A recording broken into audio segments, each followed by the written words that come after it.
씻은 날, 이 좋은 날, 내 전한 몸, 새 사람이 되었으니 이 몸과 마음 다 바쳐서 영광의 주를 섬기리.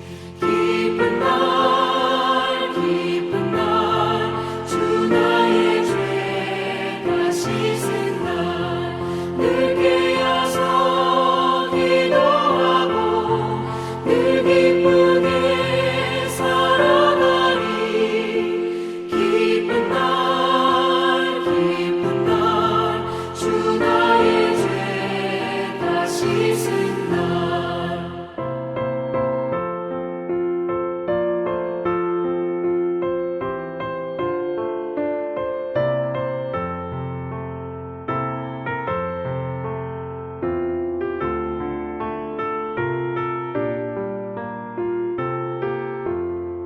새 사람 된 그날부터 편안한 마음 늘 있어서 이 복된 말 전하는 일 나의 본분 삼았도다. 기쁜 날, 기쁜 날, 주 나의 죄 다 씻은 날, 늘 깨어서 기도하고 늘 기쁘게 살아가리. 기쁜 날, 기쁜 날, 주 나의 죄 다 씻은 날.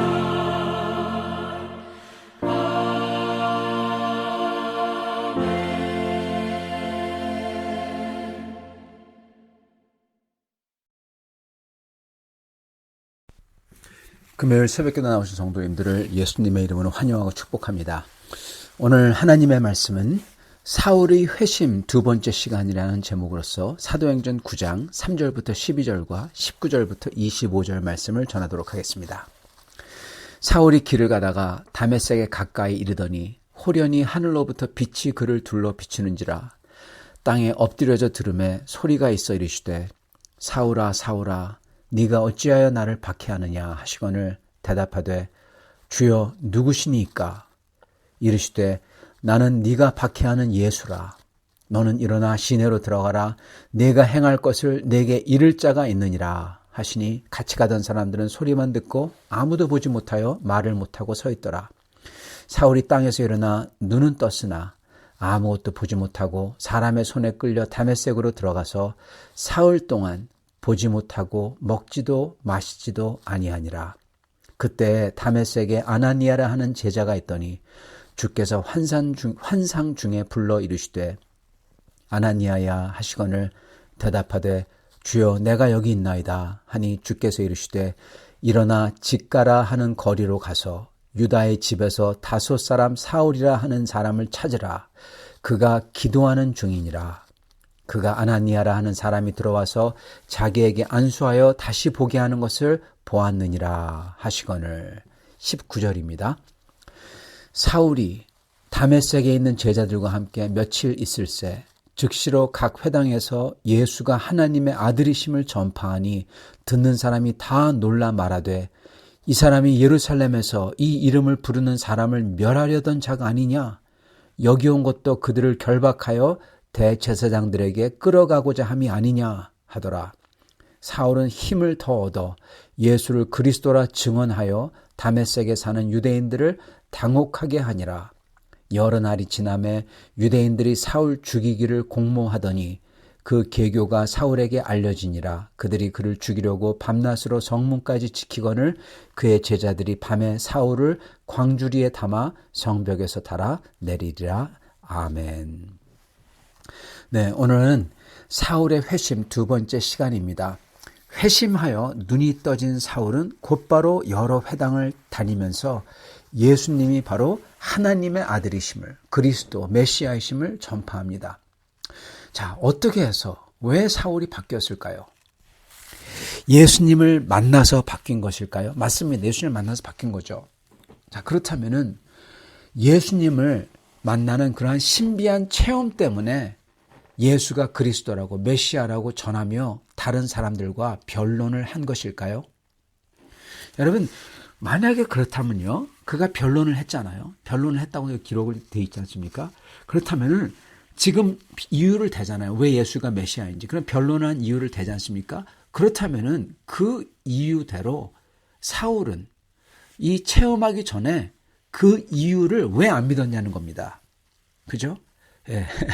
그때는 그 똑같은 이유를 대도 막 사람들을 잡아 끌어가다가 지금은 그 이유를 대면서 변론을 해요.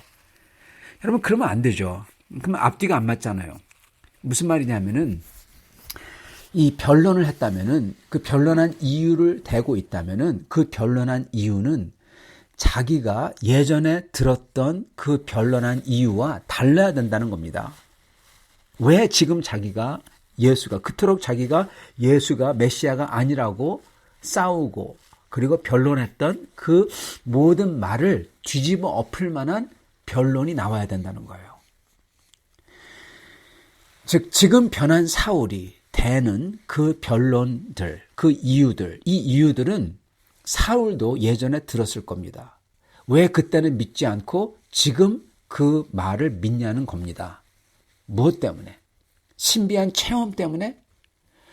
그러면은 만약에 사울이 신비한 체험을 했다면, 아니면은 크리스찬들이 신비한 체험을 하면은 전부 다 확 바뀌어야 됩니까? 만약에 어떤 사람이 환상을 보면서 문선명이 예수다. 그러면은 확 바뀌어야 됩니까? 네, 실례합니다. 만약에 그렇다면은, 만약에 사울이 길을 가다가 만약에 어떤 게 나타나서 문선명이 예수다 그러면은 문선명이 문선명이 그리스도라고 하면 문선명이 그리스도인 줄 믿어야 되냐 그 말입니다. 그 체험 자체가 그런 체험을 하면은 다 그렇게 거기에 그 말을 따라가야 되냐는 겁니다. 그 말을 따라가야 되냐라고 묻는 겁니다. 지금 만약에 사탄이 다가와서 신비하게 다가오며 성경에 반대하는 말을 한다면은 그러면 갑자기 바뀌어야 되냐라는 것입니다. 그리고 만약에 그때는 다른 크리스찬들이 전했던 예수가 그리스도라는 이유들을 무시했다면은 왜 지금은 그 말을 듣냐는 거예요. 뭐 때문에? 체험 때문에? 그리고 체험은 아니라는 겁니다. 왜냐? 만약에 진짜로 아까 말씀드린 것처럼 사탄이 다가와서 문선명이 그리스도라 그러면은 그 체험을 했다면은, 그러면 체험을 따라서 믿는다면은 그러면 문선명을 그리스도로 모셔야죠. 근데 그러지 않는다는 거예요. 즉 사울이 예수를 그리스도로 믿은 것은 체험 때문이 아니라는 겁니다. 단순히 체험 때문이 아니라는 거예요. 신비한 체험하면 전부 다 바뀌어야 되잖아요. 그죠? 그렇다면은 왜 사울이 예수가 그리스도라고 믿냐는 겁니다. 뭐 때문에? 바리새인들은 지금 랍비들이죠. 그들은 암만 신비한 체험을 하더라도 그게 성경대로가 아니라면은 그게 하나님이라도 따르지 않겠다는 게 랍비들의 가르침입니다. 그걸로 그들은 유명합니다. 하나님께서 오셔서 그들의 가르침 중에서 이런 게 있어요. 하나님께서 오셔서 이렇게 하라고 명령해요. 하나님이. 근데 그들이 딱 보니까 그게 구약 성경뿐만 아니라 구약 성경을 랍비들의 해석이 있죠. 그 랍비들이 해석한 해석과 맞지가 않아요. 그랬을 때 그들이 뭐라고 하냐? 하나님께 반박한다는 겁니다. 하나님, 왜 언약에, 왜 약속에 맞게 안 하십니까? 그래서 우리는 그거 할 수 없습니다. 그렇게 말을 한다고 가르칩니다. 즉 아브라함과 모세와 그리고 모세의 후계자들인 자기들, 랍비들, 그들과의 언약, 사실은 언약이라고 하지만 이거는 계약에 가깝습니다. 계약, 노예 계약이죠. 하나님을 노예로 묶어놓은 계약입니다. 거기에 나오는 그 계약서대로만 해야 된다는 거예요. 하나님이 율법을 줬지 않습니까? 율법 그대로 지켜야 돼요. 율법 하나라도 틀리면 안 됩니다. 그리고 그 율법을 지키기 위해서 만들어 놓은 우리들의 조상, 랍비들이 만들어 놓은 또 그 율법들, 또 그거를 안 깨려고 만들어 놓은 또 그 율법들을 다 지켜야만 구원받지 않습니까? 근데 왜 이 사람 구원해줘요? 이 사람 구원하면 안 되죠, 하나님? 이렇게 반박한다는 겁니다. 이걸 보고 언약이라고 그래요. 그들은 이거를 보고 언약이라고 그래요. 언약이 아니죠. 이건 계약이죠. 자기들 입맛에 맞는 계약. 계약서에 하나님을 묶어놓은 겁니다. 만약에 하나님이 그 계약대로 하지 않으면 하나님의 명령에도 자기들은 안 듣겠다는 거예요. 그리고 들으면 안 된다고 가리키는 게 바로 바리새인들입니다. 물론 그 계약서는 이 자기들의 해석대로 다 해석해 놓은 율법서죠. 그래서 바리새인 사울은 바리새인이었잖아요. 그죠? 바리새인 사울은 그 어떤 신비한 체험을 해도 그거에 대해서 눈 하나 깜짝 안 하는 교육을 다 받아왔다는 겁니다. 이거는 하나님을 자기들의 성경 해석에 완전히 묶어놓은 거죠. 그래서 그들은 절대 주권을 가진 하나님을 자기들의 계약서 속에 묶어놨어요. 하나님의 절대 주권을 뺏은 겁니다. 그러므로 자기들이 다스리는 거예요. 즉 이게 뭐냐, 하나님을 병 안에 집어넣은 거예요. 지니처럼, 이 알라딘의 요술램프처럼 딱 그렇게 집어넣은 겁니다. 즉 우상화한 거예요. 우상은 신을 사용해서 자기의 목적을 이루는 게 우상이죠. 하나님을 우상화해 놓은 게 바로 바리새인들입니다. 큰 죄를 범하고 있는 거죠. 그래서 그렇기 때문에 바리새인들이 예수님이 암만 기적을 베푸셔도 눈 하나 깜짝하지 않았던 이유가 바로 이겁니다. 자기들의 그 해석에 맞게 기적이 일어나지 않으면, 그리고 자기들의 가르침을 옹호하지 않으면 암만 기적이라도, 심지어 하나님이 오셔서 뭘 한다고 하더라도 자기는 안 듣겠다. 그렇게 가르치고 계속 내려왔거든요. 자기들이 해석한 성경 그대로 일어나지 않아서 암만 기적이 일어나도 그걸 봐도 아무런 감흥이 없도록 배워온 사람들이 바리새인입니다. 바리새인인 사울이 신비한 체험을 했다고 예수님을 확 믿는다? 결코 아니라는 겁니다, 여러분. 사울이 예수님을 믿고 그리고 예수를 전도한 이유가 신비한 체험을 했기 때문에가 아니라는 거예요. 그들은 그거에 대해서 벌써 다 눈 하나 깜짝 안 하도록 다 교육을 받아온 게 바로 바리새인이라는 거예요. 그렇다면 무엇 때문에 사울이 이렇게 완전히 바뀌었을까요? 여태껏 바리새인들과 사두개인들은 암만 예수님의 주님 되시는 증표, 기적들이잖아요. 그걸 전해도, 그걸 보여줘도 그거는 자기들의 율법 해석과 맞지 않아. 성경 해석에 맞지 않아. 그리고 우리들을 꾸짖어. 그러니까 그런 기적들은 무효야. 왜냐? 우리들은 꾸짖음을 받으면 안 되는 사람들이야. 우리들은 언약의 사람들이야. 우리는 항상 맞아. 그랬던 겁니다. 그렇기 때문에 예수의 기적은 무효야. 그렇게 가르쳤던 겁니다. 그렇기 때문에 예수의 기적과 가르침을 무시해왔고, 그리고 사실은 예수님의 기적을 전부 다 입번끝 못하게 했어요. 전하지 못하게 했어요. 왜요? 존재하지 않은 것처럼 다 없애야 되기 때문에. 유대인들은 예수님에 대해서 예수라는 이름조차 언급을 안 합니다. 왜냐? 언급을 안 하는 게 바로 예수를 죽이는 거라고 생각하기 때문에 그렇습니다. 아무도 얘기 안 하면은 사라지니까. 기억에서 사라지니까. 그렇기 때문에 바리새인들은 예수님이 암만 기적을 베푸셔도 그들과 가르침과 율법에 맞지 않기 때문에 예수를 없애는 방법이 바로 예수에 대해서, 기적에 대해서 말 하나, 입번끝 하나 안 했던 겁니다. 즉 숨겨왔던 거죠. 꼭꼭 숨긴 거죠. 일어났지만은 안 일어난 것처럼 했던 거죠. 특히 가장 거짓되게 일어났지만은 안 일어났다고 심지어 거짓말까지 한 게 바로 예수님의 부활입니다. 일부러 거짓 소문을 퍼뜨리죠. 제자들이 그 시신을 훔쳐갔다고. 이들은 하나님의 능력으로 심지어 부활을 하셨어도 자기들의 해석, 즉 자기들의 이득과 전통에 안 맞는다고 그것마저 무효라고 했던 겁니다. 자기들의 전통, 율법 해석, 그리고 자기들의 이득이죠. 결국 가서는. 이거에 안 맞으면은 암만 하나님이 부활시키셔도 그거 소용없어. 그 정도 사람들이었어요. 여러분, 그런데 무슨 신비한 체험을 했다고 한꺼번에 확 바뀐다? 전혀 안 그래요. 여러분, 그렇다면은 이러한 가르침을 받은 바리새인 사울이 대체 뭘 봤을까요? 부활하신 예수님을 봤죠. 근데 거기서 뭘 봤을까요? 그가 본 거는 신비한 기적이 아닙니다. 신비한 기적을 봤죠. 근데 사울이 보고 그가 주목한 것은 신비한 경험 그 자체가 아니라는 거예요. 그게 그에게 중요한 게 아니라는 겁니다. 다른 기적이나 이적, 이게 중요한 게 아니라 그에게 중요했던 것은 바로 죽었다는 예수라는 사람이 아니라 하나님의 목소리로서 자기에게 계시한 것을 보고 들은 거죠. 특히 여기서 사울이 가장 중요하게 느꼈던 것은, 봤던 것은 뭐냐? 부활이라는 것을 목격했다는 것입니다. 이게 중요한 거예요. 왜 부활이 중요하냐? 부활은 그냥 기적과는 완전히 궤를 달리하는 차원이 다른 실체이기 때문에 그렇습니다. 부활이라는 게 뭐냐?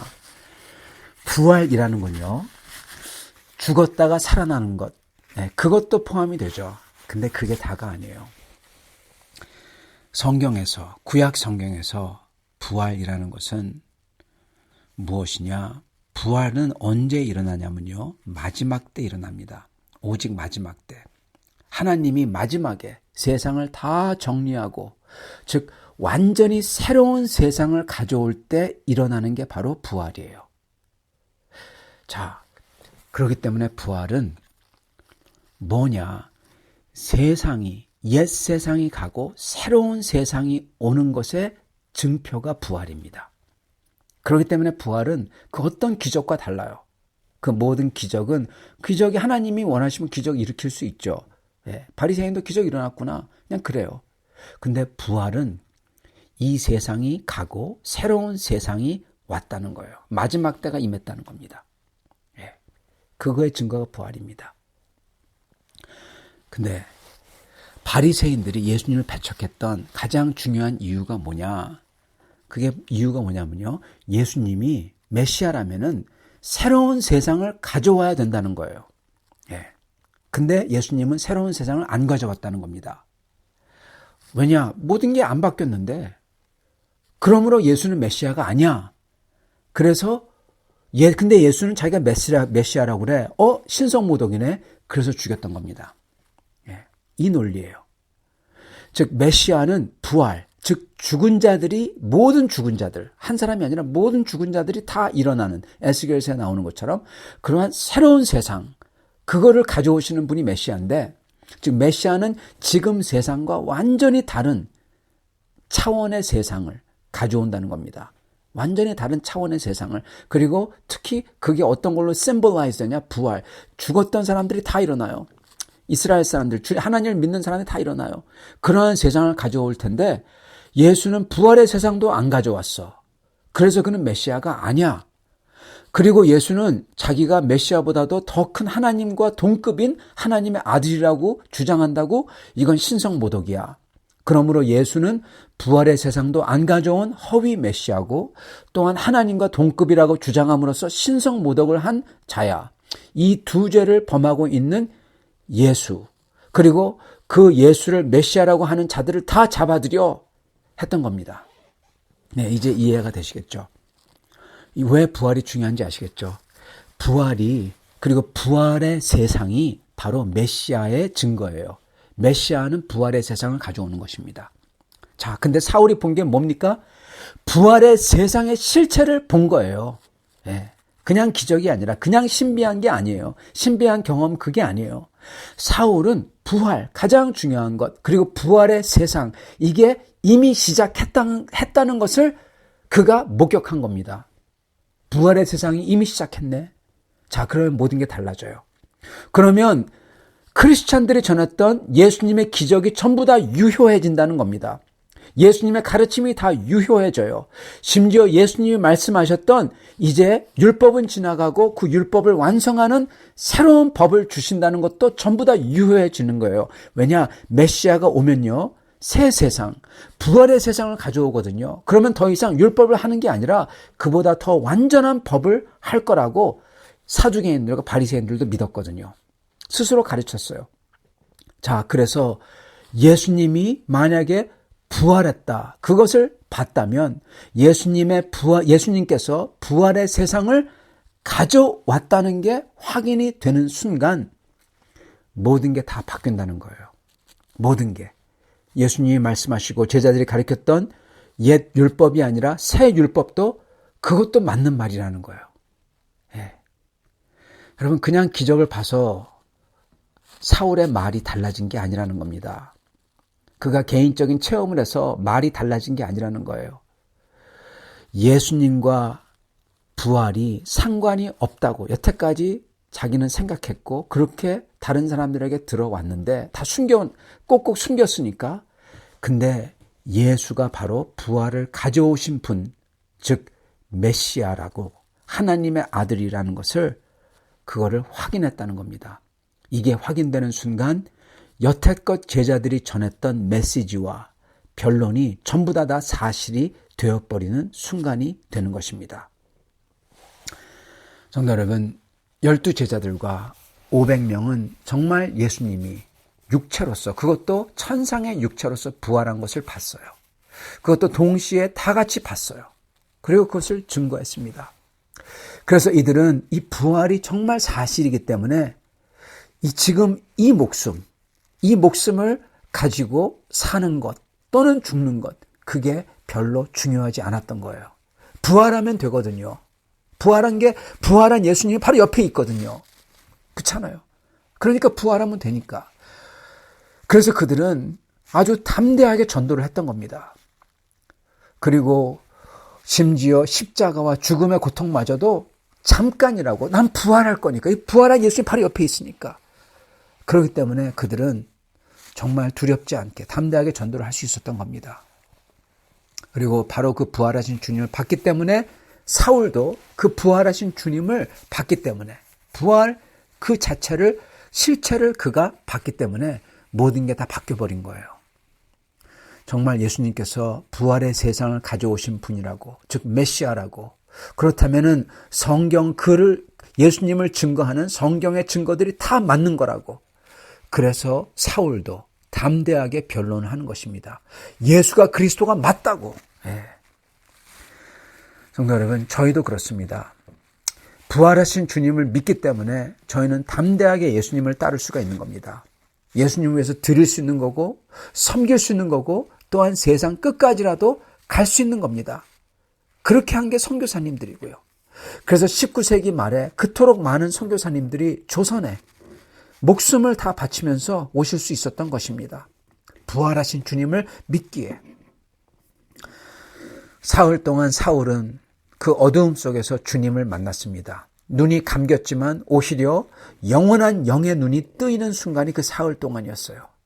그리고 그 후 사울은 예수님이 그리스도라고 증거하며 바로 세상에 나가서 변론합니다. 세상에 사흘 전만 해도 예수를 믿는 사람들을 잡아가려고 했던 사람이 예수님이 그리스도가 맞다고 증거를 하고 있어요. 여러분, 얼마나 다른 사람들이 그걸 보고는 깜짝 놀라고, 그리고 그를 보고는 예수를 믿었을까요? 정말 모든 사람들이 이 사울의 말을 들었을 겁니다. 심지어 골수 바리새인이라는 이 사울이 그랬던 거예요. 그러니까 골수 바리새인들도 들었을 겁니다. 그렇기 때문에 바리새인들의 우두머리들이 심지어 사울을 죽여 없애버리고자 했던 거죠. 정말 치명적이었거든요. 그러나 인간이 그렇게 계획을 하더라도 하나님께서는 시편 2편에 나오시는 것처럼 하늘에서 보시고 비웃으시며 큰 호통을 치시는 것입니다. 내가 기름 부은 자라고. 내가 기름 부은 자다. 아나니아가 하나님께 이 사람이 다 믿는 자들을 끌어갔지 않습니까? 그래서 하나님께서 이는 그가 나의 도구라고, 내가 기름 부은 자라고 그렇게 말씀하십니다. 이렇게 기름 부은 사울을 다른 사람들도 처음엔 두려워합니다. 그러나 이제 알고 나서는 크게 기뻐하며 맞아들입니다. 여러분, 저희 크리스찬은요, 회개한 죄인에게 이렇게 해야 돼요. 회개한 죄인을 우리는 기쁨으로 맞아야 되는 것입니다. 왜냐하면 하나님이 기름 부으신 거거든요. 하나님이 믿게 해서 구원한 사람이거든요.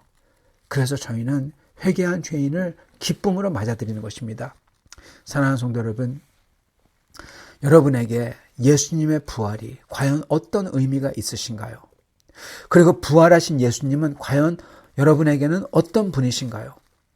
우리도요, 사울처럼 이 부활의 사실을 볼 때 모든 게 바뀌어야 되는 것입니다. 만약에 예전에 이 세상의 것들이 진짜, 이 세상 것들만 진짜인 것인 것처럼 살았다면, 이 세상의 물질과 이 세상에 있는 나의 즐거움과 이 세상에 있는 내 목숨과 이 세상에 있는 내 인생, 이 짧은 삶이 전부 다처럼 살았다면, 만약에 우리가 부활의 주님을 만났다면 이제는 우리는 그 부활의 세상을 위해 살아야 한다는 겁니다, 여러분. 바로 그게 사울이 했던 거예요. 그게 모든 크리스천이 했던 거예요. 그걸 위해서 성도들은, 그리고 사울은 그걸 위해서 드리고 그걸 위해서 노력하고 그 부활의 세상에 다른 사람들이 들어가도록 하기 위해서 그걸 위해서 손해보고 낮아지고 드리고 퍼줬던 겁니다. 그리고 우리도 그래야 된다는 겁니다. 우리도 이제는 부활의 세상을 위해서 살아야 돼요. 그걸 위해 드리고 우리도 그걸 위해 노력하고 그 부활에 다른 분들이 들어가도록 하기 위해서 그걸 위해 내가 손해보고 내가 낮아지고 내가 드리고 내가 퍼주고 그리고 그 부활의 세상이 가까운 줄 안다면 어떻게든 우리 주 예수 그리스도를 나를 통해서 보여주려고 말로 전도하고 권유하고 또한 그거를 보여주려고 나의 행동과 모든 생각을 주님을 보여주려고 하는 겁니다. 그리고 그 부활하신 주님이 실체라면은 그 부활의 주님을 지금 여기서부터 만나서 교제하려고 조용히 말씀을 묵상하며 말씀을 되읊조리며 기도하며 주님께 나아가며 찬양과 찬송을 하며 주님을 만나는 겁니다. 그리고 그렇게 부활의 주 되신 예수님을 믿는 사람들이 같이 모인 교회, 공동체, 이러한 분들을 나도 돕고 격려하고 섬기고 다 같이 힘을 합쳐서 전도하고 선교하고 힘을 합쳐서 다 같이 기도하는 거예요. 여러분, 이게 부활의 실체를 아는 사람들이 사는 방식입니다. 부활의 실체를 알아서 부활의 주를 믿고 부활의 세상이 가깝기에 이렇게 하는 거예요. 그리고 사울이 바로 이렇게 한 겁니다. 부활의 세상이 바로 여기 있기에 이렇게 하는 우리가 다 되실 수 있기를 간절히 축원합니다. 같이 기도하겠습니다. 살아계신 하나님, 오늘 왜 사울이 그렇게 완전히 변하여 주님을 위해 섬겼는지 다시금 봤습니다.